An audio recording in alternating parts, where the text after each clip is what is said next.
Good morning, entrepreneurs and builders. Welcome to the Breaking Business Podcast, where we don't just talk marketing and entrepreneurship, we dissect it, we challenge it, we extract those golden nuggets that you can actually use every single day.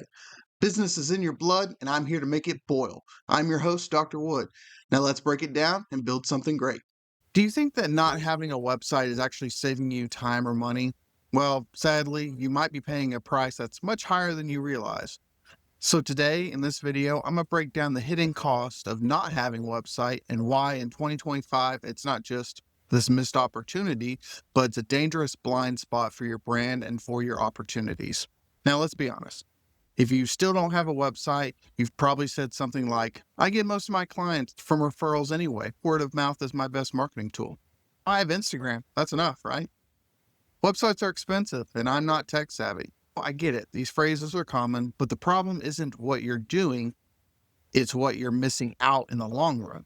And the loss isn't always obvious. So let's make it a little bit obvious. Let me break it down. The first thing is a sense of missed credibility. So in 2025, your website is this digital storefront of yourself, your brand, everything. Without it, you look unprepared, untrustworthy, or even outdated. A simple homepage with your name, your service, and your contact info builds this instant level of trust, especially for a first-time buyer looking at you. The second is going to be lost leads. So people search before they buy. If they can't find your website, they can't find you as a person, they can't even look you up on Google, they're going to go for your competitor instead. You could be losing dozens or hundreds of sales per year without even knowing it, even though you think, hey, word of mouth is going to be my best bet. The last thing also is there's no sense of ownership control.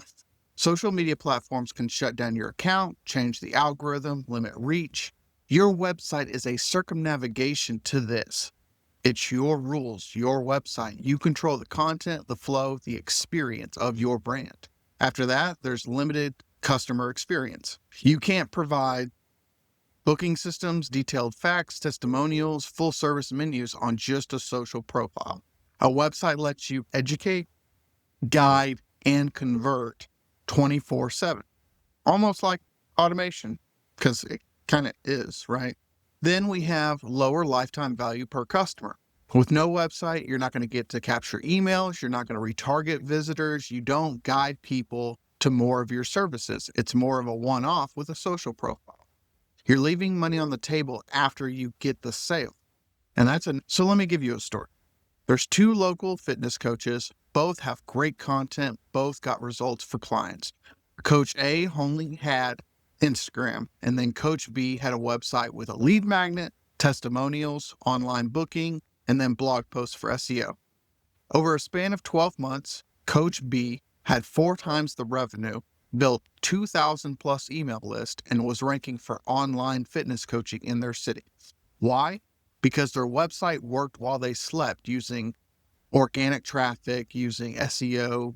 Coach A, they ended up getting stuck on the content treadmill where they had to consistently provide fresh new content for potential viewers. And it's almost like a hedonistic treadmill where it's never enough. Now, you don't need to spend $5K on custom development. Here's what a basic, effective website should include. That's pretty bare minimum, but will get the job done. You're going to need a homepage, what you do, who you help, and how to contact you. Then you're going to need an about page, your story, who you are. It's a trust building page, and it belongs to you, who you are. It's like a full avatar representation of yourself. And then you're going to do an offer page. This is clear packages and services that you provide. If you want to provide pricing, I would suggest doing so because it weeds out people who are just trying to get the price component, but it's not necessary.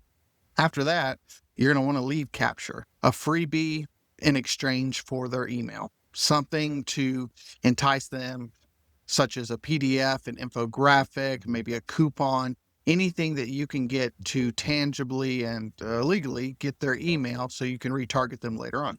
And lastly, you're going to want a contact form. This is going to be the kind of the quick and easy. So you are originally relying on word of mouth. The quick and easy of a contact form is essentially they can leave their name, their info, what their problem is to you, and it has the same quick functionality as a word of mouth situation in terms of marketing. It's not the same. They have different reasonings between the two, but a contact form is going to make it easy to reach you. And to do this, there's a few different websites that we can use. We can use Squarespace, we can use Wix, we can use Card, we can use WordPress. Each of these provides a solid site that you can pretty much finish in one weekend, or you can hire it out. And, for anywhere between $200 to $500, you can get a basic, simple website, fully designed, fully decked out. So no website, no problem. As long as you're okay with losing sales that you're never going to see because you don't know. Having no control over your audience, which is fairly important for the longevity and health of your brand. And then if you want to look less legit compared to your competitors. But in the end, if you want to grow smarter, not just louder, your website has to have a foundation. Now, tell me in the comments, do you already have a website? What are you doing to prepare to build a website if you don't have it? And if this type of content interests you, please like and subscribe, and I'll see you in the next one. Bye.